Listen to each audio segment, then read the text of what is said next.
Welcome, everybody, to Utah Daily, a podcast where we interview the doers, thinkers, and achievers of Utah. My name is Skylar Beitendorp, and today with me in the studio, I've got Keoki Bezilla. Welcome, Keoki. Thanks, Scott. Thank you for coming to the studio. My pleasure, man. So Keoki is a entrepreneur, community builder, and the creator of sAbout Time. If you look it up, it's not ITS about time, it's sAbout Time, right? That's right, yeah. Am I spelling that right? Okay. Yeah. So tell me, we've, our kind of pre-interview chat, we've talked about a lot of interesting things that have been going on recently. And so today's conversation is going to be a lot about probably going diving into your inner self and what you kind of know needs to be addressed in your life, and just going after what you truly feel is needed for yourself. And so I'll let Keoki give a little background on who he is really quick, and then we'll talk about the last 7 months, likely, because there's been a lot that's been happening. But Keoki, where are you from? Tell us a little bit about you. You got it, Skylar. I'm from Hilo, Hawaii. It's a small town on the eastern side of the biggest island of the state. My background is in Hawaii tourism. I've guided over 4,000 people to see active flows of lava. Wow. Took them to almost 14,000 foot elevation and watch the sunset 3 times a week. Did that for about 10 years. Wow. With a diverse background in doing that, I've never been afraid of my culture, learned a lot about it, and have been more embracing where the journey has led since 2011 when we left Hawaii. Mm-hmm. And so being a father of 4 kids, like many men may go through, not all of them do, but we go through a divorce and try to find the mustering reason to what makes a man stable, first of all, regulated, and able to respond to things that show up in his daily life. Mm-hmm. And so for me, uniquely, my unique path, I say unique because people may comment, people may have their feelings, and I say your feelings and your comments are valid because that comes from the series of your background and your own experience. Because I wasn't there, Skylar. I'm not the guy behind your eyeballs or your ears or your other senses. Only you were there. So in that case, it's all a subjective experience, no matter who says what, no matter what's going on. And in that, right, I've learned how to take ownership of how I'm showing up. The things I say, the things I do, the way I act, it adds or takes away from some sort of experience that we all live. And so it's just how I see life now. Yeah. So I've been seeing it differently for the past 7 years. My upbringing, I'm a left-handed dude born on a leap year. And so people can already see my name, and then I'm already not on the birthday list every 3 years and only once every 4 years. You know what I'm saying? So I kind of feel like a guy out of time, out of place, and out of mind. Right? Yeah. So it kind of guided me towards being more of leading with my intuition and realizing that I have a lot of gifts that I didn't give attention to because of the way that I was raised, riding on the coattails of information based on a family where everyone's just born where you're born and the system's already preset before you show up. So we learn to assimilate in those systems. Well, the truth of the fact is we don't have to. Our bodies and our systems are allowed a chance to express and be as we live and breathe. And allowing another person that chance and space to do so, you'd be surprised what comes off of that experience. Yeah. Yeah, it's pretty radical. So how long ago did you go from one of the islands or the island of Hawaii to the mainland, I guess you could say? Oh, that's a great question, man. I first left the islands back in 1999, served an LDS church mission in Ecuador. Okay. Picked up Spanish, luckily, man. Nice. I've been able to use Spanish for the balance of my life, and it's been a massive blessing. I love speaking Spanish. Yeah. Yeah. Very nice. I picked up Hawaiian later on in years in tourism to represent my culture the best I could. And that got me in front of great audiences. I learned a lot along the way. Okay. Since then, I've used that and referenced it for survival, dude. Yeah. Yeah, man. When you leave your home net of safety and your thoughts of where you are, and without unplugging them and reinserting them into the places you live, I've lived a very sporadic life, 35 moves. And I wasn't raised in the Air Force, or military. You've moved 35 times? Whoa. Yeah. So it takes it is a lot. That is a lot. Yeah. So if you ever need someone to help you pack, I got this down. Yeah, you probably have. Put me in the U-Haul. I'll be the one playing Tetris for days. Actually, I'll be done in 30 minutes, but it's pretty fast. Right. Yeah. Man, that's a lot. That's a lot to move. Was that hard? It took a toll, man. There's a certain ledger that each of us have. I found mine. It's burnt. Totally burnt. It's based on the structure that I established up until I was about 14 or 15 years old of what I was expecting. So this ledger is called Keoki's Ledger of Expectations. these past 7 months, I've had to live through them and realize the world that I lived in and the world that I created was my problem. So what's the longest you've been in one spot? Dude, maybe 2 years. 2 years? Actually, I'd say, yeah, here in Utah. Okay, so right now is kind of the longest 7 you've been years. in Yeah. one spot. Yeah, 7 years. Okay, so seven years in one place. I guess we can't really include it. I moved to Montana in between. Then you came back. So about 2 years, I'd say. 2 years. Wow, man, that's different than a lot of people. So you've seen a lot of different places, met a lot of different people. I feel like that gives you a unique perspective on a lot of different. I don't know, just the way people are and moving around and. No, you're right. Different cultures, different. I mean, even just within from state to state, it can be different. Absolutely. What's the craziest place you've lived? Well, not craziest, but the one that taught me the most is, well, of course, South America, but in my matured adult years, New Mexico. I learned to love in Albuquerque, New Mexico. Okay. It was cool. That's the one place I felt like I could feel like we could be there. Things shifted. I started a business there and sold my interest in it back to my business partner. We launched a company that almost reached $1 million in its first year of development. Wow. And so it was a home care agency. I just knew all my life I wanted to be an entrepreneur, start off a business. But the question was, what am I going to do? And I'm that kind of guy. There's a voice inside that says, not that. Yeah. Right. Yeah. Right. So I've had to give them attention. And that's what the past 7 months have been, more or less have been a chance to slow time down and look at everything in a full assessment and then figure out without any guidance, what is it that I'm facing? And I didn't realize that I've gone through stages of awakening, a spiritual awakening, and the stages of individuation that have led me into a state of just disassociationship, feeling disassociated with my time, with my space. I felt like things are not the same as they were before. I've gone through emotions and feelings of holding on to things that I just didn't let go for decades. And the moment I let go, as hurtful as it was, it opened a whole new door to love, to feelings, to sensations, to a whole new start. Yeah. And that's what fuels About Time. So what happened 7 months ago that marked that as the 7 months of what we're in now? That's a good question, man. In learning through habits of surviving, right? I've learned how to just be the best I can be. And so that equated to being, I guess you could say, successful in other companies I work for. I became a sales manager after earning top awards or top winnings for whatever the metrics were, KPIs. And the latest was for a software company that last year I hit my quota. And as of October of last year, when I hit my quota, I kind of checked out. Yeah, because it just didn't fit me. And so that's where the burnout really took a toll. 2024 was horrendous for me.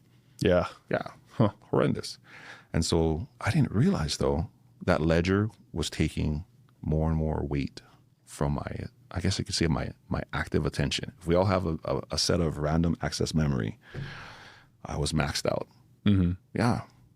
As of October 2024, I was on a trip we decided to go to Miami, and I felt a great decompression. And then something about Time became more solidified for me. And so I've been working on this business as a business for the past 2 years, but it encompasses more than 3 years. These past 7 months, though, have been the focal lenses of choosing to see where my values are and where my principles lie, and then seeing where things fit. And that's been one incredible ride. Yeah. So you mentioned you've been in a monk-like state, and this was off camera, but you mentioned you were in a monk-like state for the last 7 months. Yeah. What does that mean to be in a monk-like state? Well, let's do a couple layers of thought, okay? So I'm living in an apartment, and in these days, a lot of men who've been burned in certain ways or degrees, we end up being isolated. We just choose to not face tension.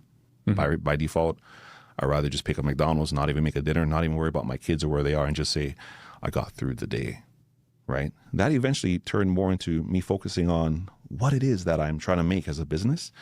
And it's starting in June, where luckily let's backtrack. So June is when I placed that place marker.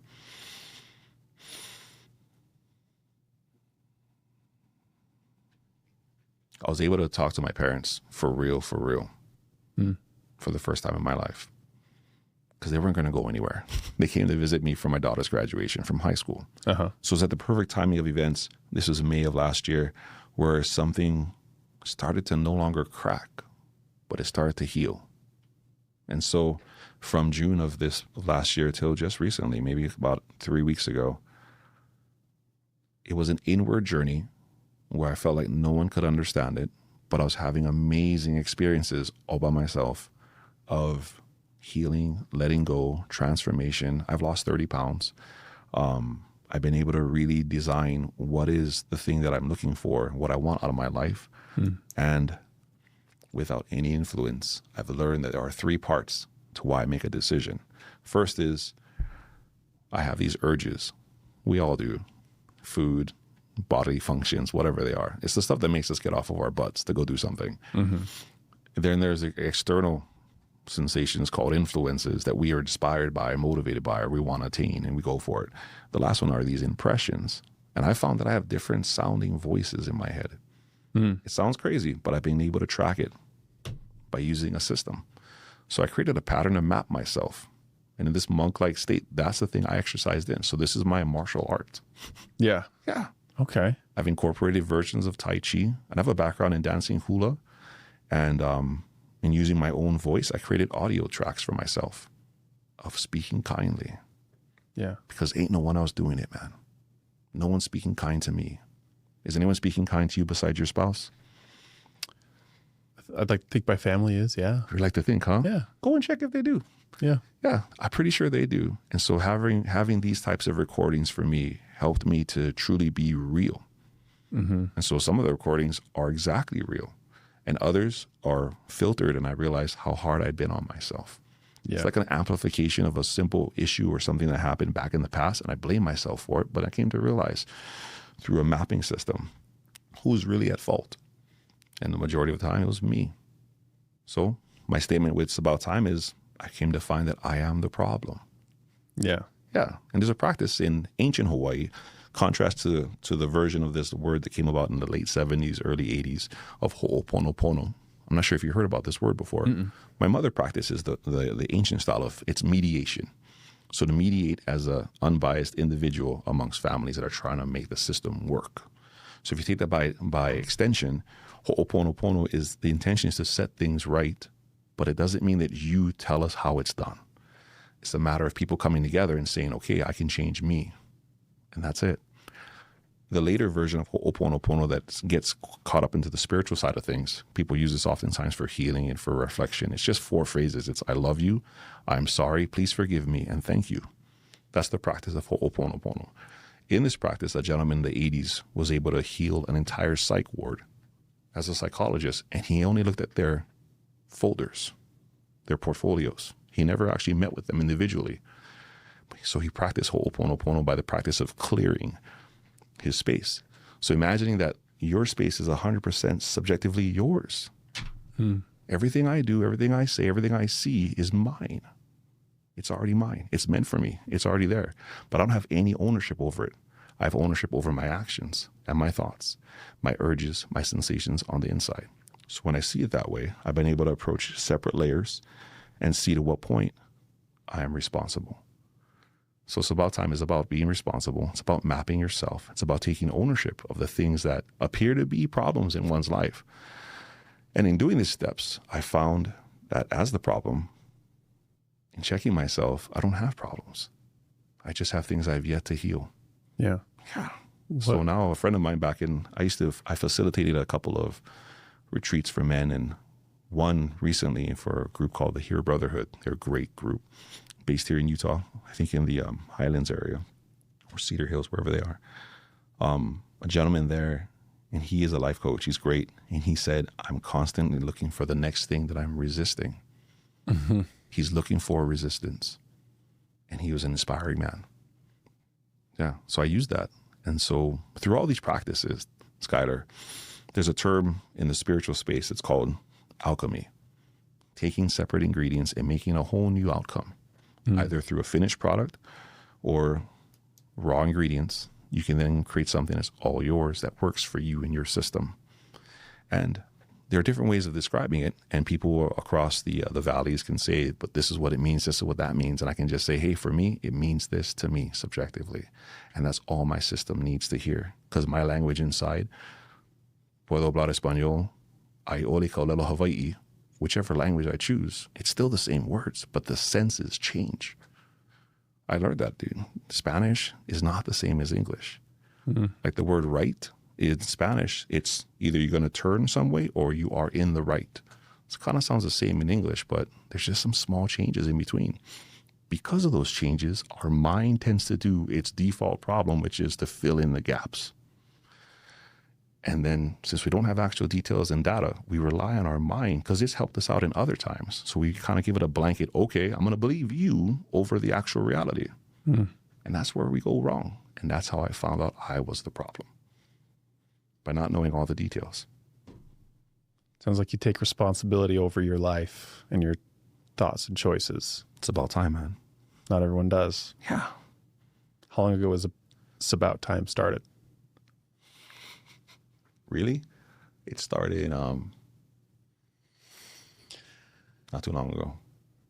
I was avoiding a lot of stuff, avoiding a lot of pain, avoiding a lot of hurt, avoiding a lot of issues, avoiding those hard conversations, avoiding meeting people, and avoiding meeting myself. So I'll push it off. But now I'm looking for that resistance, and I am the problem. What does it mean to meet yourself? Whoa. It depends on who you're with, man. Okay. When I met myself, it was first as if I was looking for a higher version of me. I first called it the best version, the best. But then that's in comparison, because it compares to something else. So the highest version for me means there's something at the top. Come to find out, Tyler, there are two versions of me at the top. In order for me to choose subjectively, I have to have a contrast. And that's why life for me is actually constantly in imbalance. Because life is balancing on two things: whatever I value now at the moment, or whatever I valued for the longest time in my life. Two versions. And those tend to be different things. Depends on what you're doing. Yeah. Yeah. So I've had to use a version of negotiation to tell my current self that the past self was justified. And then I tell my past self, hey, is it still what we want? And can I negotiate with you to let you know that's not what we need anymore? That's when I met myself. The past version of me made promises. Can you imagine, Tyler? I don't know when you got married, but when I got married, the decision to get married felt like I was taking my willpower and bending it to conform to a whole new world. I didn't realize at the time. And going through this practice for the past 7 months, I've realized that I was taking both bloodlines outside of anyone's bodies, but imagining a future together. And in this practice of getting married the first time around, I got married 2 times. In the first time getting married, it incorporated all of my hopes and dreams when I was a young kid. That's what that bend included. And I didn't realize that at the time. And then adding on every single additional bend that I've made for 16 years. So as a man, I've met a guy that's more than 16 years old, but he really was just 5 at first. So I nurtured him. I told him, hey, here's a scenario. And then he spoke back to me saying, you're the problem, because I didn't let go. So I've had to let go of that guy.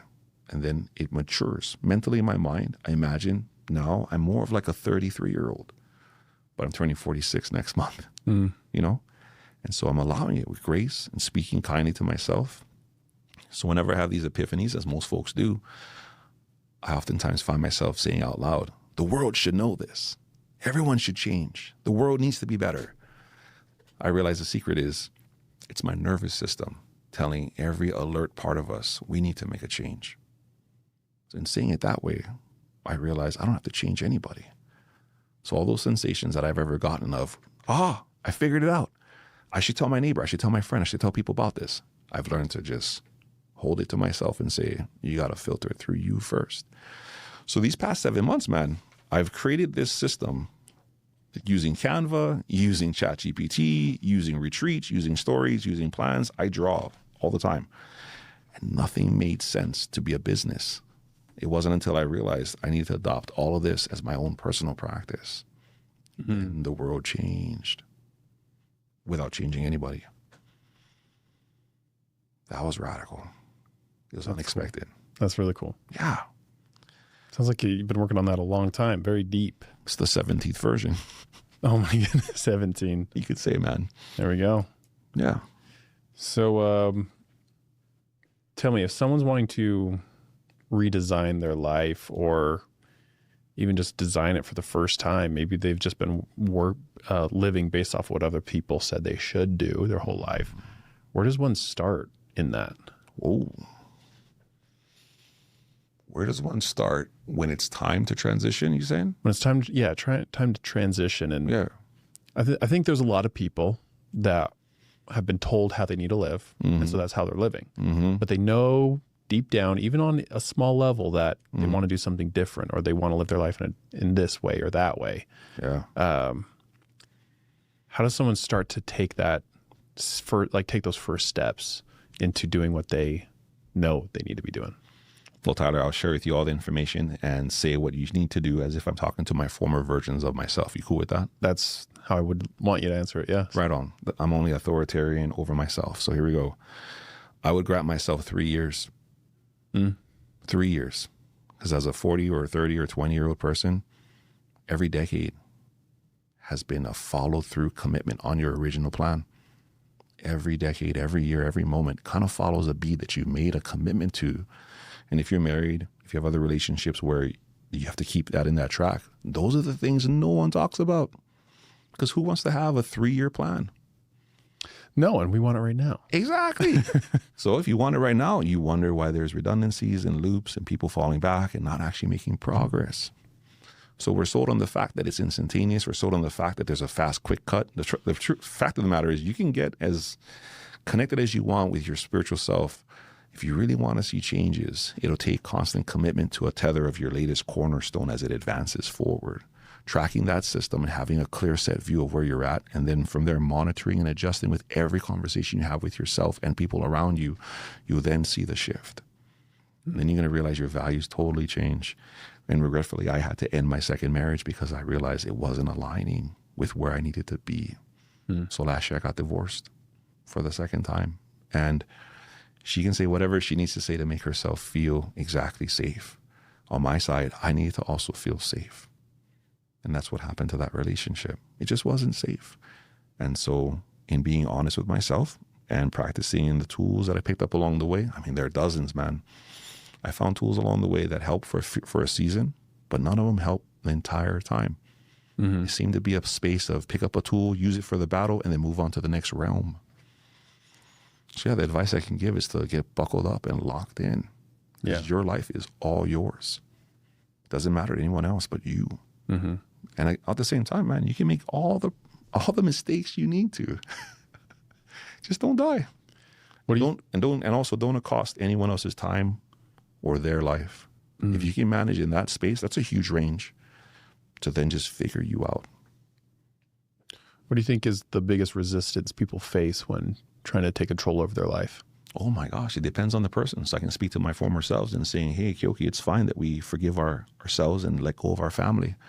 Let go of my culture, let go of my island home, let go of the surf, let go of the beaches, let go of the sound of the waves, let go of the weather, and just say, I live in Springville, Utah. And just be there. I've lived lives, bro, days where I wanted to go home. And I've just given up. And my path going forward did not provide that release. So I've been living in this redundant space of feeling like, okay, I'm going to put on a mask and try and do harder based on the mask's design and its need and its responsibility. And I realized I was just further and further from being the real me the entire time. Yeah. How does that feel, being so far away from the real you? Well,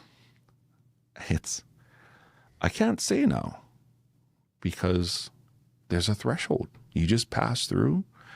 I'm reading stuff from my former self. I have audios. I use an audio recording and I listen to that guy and I think to myself, what was he thinking? You know? And so I can't really place the feelings back to where I was back then. I can just say that I just wasn't getting the results I thought I was hoping for. So I created a set of principles that I used in nearly every thought process that meant I need to make a solid decision with. And so I'll use it as a way to like filter out what really abides and stays with me. what can stay. And it's a solid filter system. And then from there, I got to check myself, because sometimes I fall back into being a people pleaser, an overthinker, someone that's connected with so many different attachments. However, I've learned the names of every fear, the sensations, the archetypes that I learned them from, the voices where they came from, as far as my upbringing. And it was radical. I was able to use those as tools to say, oh yeah, that's not my choice. This is something that I was just holding up because I wanted to feel love. And so I was following with that plan. Since I don't need that love, the love I need is already born inside. I'm going to prescribe to he who gives that love to me. Yeah. And it feels divine. Yeah. Yeah. I think it's just why. Oh, wait, hold on. I just almost forgot. I was gonna tell you about an experience I had. Please. You mentioned that earlier. Yes. So we talked a little bit off the screen. So I recently, because I'm very much believe that like when there's resistance to something, it's the universe, or you're not supposed to do it. Gotcha. Something's telling you don't do this thing, but if there's no resistance and it's just easy, it's like, yes, this is where you need to be and you're supposed to be. So I had a car on my vision board for 3 years, 4 years. Yeah. And I bought that car 2 months ago. I was all excited. Everything was lining up. It was like the perfect one. And I had to fly out to get it. Flew out, got it, brought it home, and I felt empty. Whoa. And it was not what I was expecting. And had the car for a little while, and I was like, I think I'm going to sell it. But like, I felt so good about getting it and flying out and like doing all this and talk to people about it. And they're like, yeah, you should get it then. And so, went and did it. No resistance. And then I listed it for sale, and it took some time to sell. It took about 2 months. Sure. And not a lot of resistance in selling it, a little bit maybe, but then, the person who wanted to buy it came and took it and drove it away, and I feel good. Huh. So I'd love for you to kind of analyze that. Like, why would I need to make a decision to get something that's been on my vision board for years, and then I turn around and get rid of it, and I feel good about it? Do you want the long version or just my quick shot first thought that came to my mind? Ooh, we got up another like 5, maybe 10 minutes max. Oh, we'll give me like the 5-minute version. I got you, man. We'll turn on some little oven, cook it up a bit. Here we go. So I'm not in the position to be someone that interprets dreams. Sure. Or impressions or thoughts. I am one that does it for myself 100%. So if I were to apply myself to what I thought was for a moment, if I think that was in my past, if your event was in my past, how would I deal with it, right? What would it be? So for my personal experience, Tyler, you felt so good. It felt like all the gates opened. Go for it. But the moment you drove it home, at what point did you feel that it was not in your flow anymore? I think on the way, driving it home. Wow. Or as soon as like I think right when I like pulled in to the garage, I was like, I have it.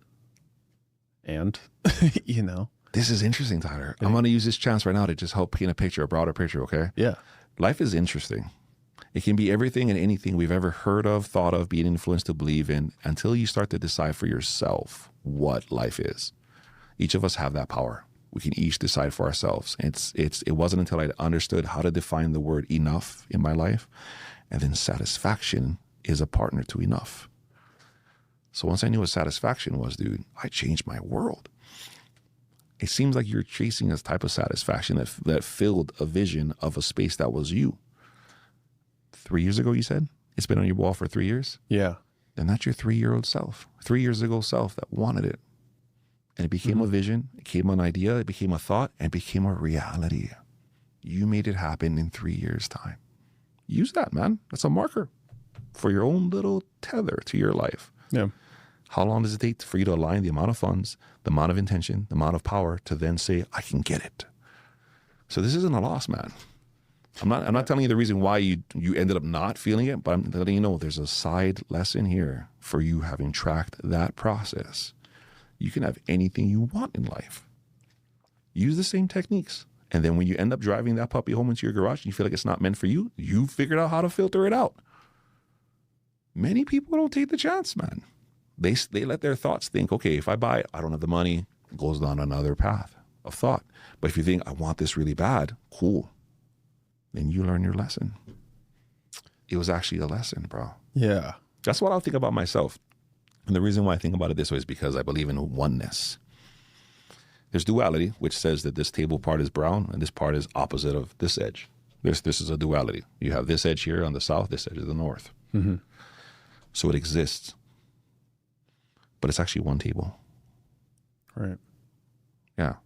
So is this side more valuable than this side? It's all depending on your perspective. Right. Yeah. Yeah. Mm-hmm. I think what really clicked was that was the 3 year ago self that put that on the wall. Interesting.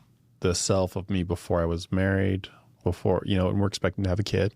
Yeah. So that was before that. Oh, man. That was before Yeah. a lot of things, right? Interesting. And so I think that was just the younger version. I mean, 3 years ago, that's not a ton of time. No. But Yeah. For some, it's a lot, but a lot can happen in a little bit of time.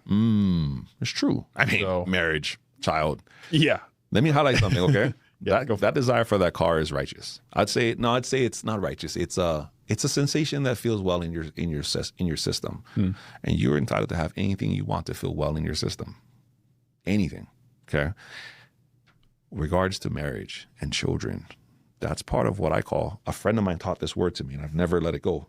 You've created a through line. Our bloodline's established. It's whose we come from. So you were from this line of where your father came from and his father came from and his father came from. But then we connect with our I believe it's our body from our mothers. That's my personal belief. When you get married, you put a certain level of power into that relationship that's unknown to anyone else. It's a unique power. It's partitioned. It's layered. It's specifically prepared for and ready for, and also discoverable, mastering, trying to figure it out. But that's what that lifestyle requires. And then when you have a child as a part of it, the human experience is radical, man. As a father, seeing parts of that child grow through parts that you've never experienced consciously, oh my goodness. It requires a whole other set than your car to make that thing happen as part of your future. And so I believe everyone has a chance to remember a part of them that just feels right there in the center part. And when you remember what that is, things just come out. First things that came out for me were the layers of lies, the layers of fears, the layers of things I had to face and own, and then realize that they actually unlocked a power for me. That's how I treated it. So I created a game. It's called the game of attention. That's what I do in sAbout Time. So I play this set of games. It's actually a bunch of chapters, but I think about it and filter it through, and I realize my future self feels best aligned to the guy, if I were speaking in your position, without that car. See what I'm saying? Yes. Yeah. So there's certain pillars that we will allow into our life to help support the life that is to be. Not to say it's predestined at all, but to say it's you to make it happen. It's a whole other radical view of seeing it. Some people call it a contract. Other people call it a, destiny, but I call it, it's up to you. Yeah. Whatever it is you want to germinate and feel through, I think one can master. We've mastered a lot of things. Flushing the toilet after you stand up from it, tying your shoelaces, that's a mastered thing. But what else can we master in this life and then let new things stack upon those? I think that's the thing that changes the whole game, and it breaks the prior rules. Well, hey, you've made me see things in a different way. That's been actually really helpful. Really? So thank you. You're welcome, man. I do appreciate that. And I hope I hope other people listening have felt the same way, where maybe they're going through something right now. Because you never know who's on the other side of this microphone, that camera that's listening and watching. Oh, yeah. And anyway, I'm sure you've helped other people, not just me in this conversation. And yeah. Wow. Just thank you. Thank you for coming on the show. And if anyone wants to get in contact with you and they just need some guidance, or they want to know more about It's About Time. I want to say It's About Time. I know, right? Yeah. It's About Time. Changing things up here. Where can they find you? Well, you can find me on Instagram. It's simple. It's KEOKINUI. Keoki Nui. And I'm starting a movement with this, Tyler. Giving the chance for people to just feel safe, to really assess what is important. Because buying that car, for example, wasn't a bad thing, right? Right. Yeah. But the lesson is incredible. So if there's anyone being touched right now by the sense and feel, it has to do with your life, not mine. If any way I can help hold your space safely and just let you explore and see what it is you want to do with your life in your time, I can put up some time. I have half-hour and 1 hour blocks. I don't charge for it. Yeah, you hold, what were you saying? You said you hold like little events around Utah. Yeah. Right? So it's just starting off. I have these, what I call accent nights and daytime city walkabouts. So from 1 till 4, I'm going to be in selected cities, just walking from the city center around just to see what germinates. I'm going to be there consistently. So if anyone is having a hard time, I remember what hard times are. I wish someone could just say, tell me what you think. And then I would have said it out loud. I'm that guy. And I'm pretty sure I'm not the only one. There are a lot of people out there that are awakening to the thought of what life truly can be. And I don't know, I can't speak for all of them, but for those that are listening, you feel it right here. And there's something that's coming. There's something that's emerging. And there's something to put your energy towards. And whatever it is, it's going to be that thing. For me, I'm choosing to make this as like it seems like a movement, but the truth is it's a business. So I help support people's safest environments to feel themselves through thoroughly with no questions of those influences outside, and not let your urges make you second guess, but follow the impressions. Impressions, I believe, are divine. Yes. Yeah. Yes, the impressions. Exactly. Well, for everyone listening, we'll also have a link to Keoki's Instagram down in the show notes and in the YouTube description. So there's a quick way to connect with him that way. Thank you. And yeah, thanks for listening to this episode, everybody. Hope you've enjoyed it. Get in contact. At least just go give Keoki a follow. He's going to be creating more content on things like TikTok, Instagram, Facebook. Yeah. On everything we've talked about. And just, what would you say, like your overall, like about your content's about, like finding your true self, your true path in life. Does that resonate? It can become anything beyond just taking ownership. Yeah.